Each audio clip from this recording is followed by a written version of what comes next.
Today we're making crispy Korean popcorn chicken with the perfect sweet and spicy glaze.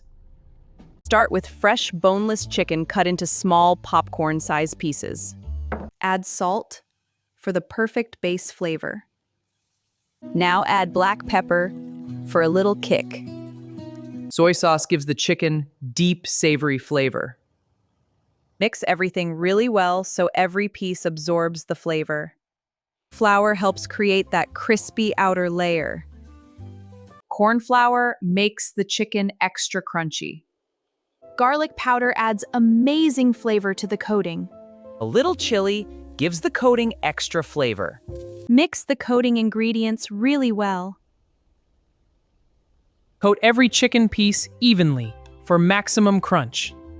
Fry until crispy, golden, and perfectly crunchy. Now let's prepare the Korean glaze. Fresh garlic makes the sauce incredibly flavorful. Cook the garlic until lightly golden and fragrant. Add soy sauce for rich umami flavor.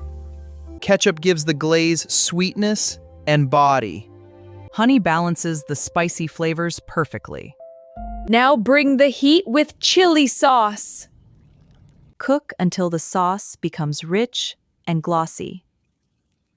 Coat every crispy piece with that beautiful Korean glaze. Finish with sesame seeds and fresh spring onions. This crispy Korean popcorn chicken is absolutely addictive.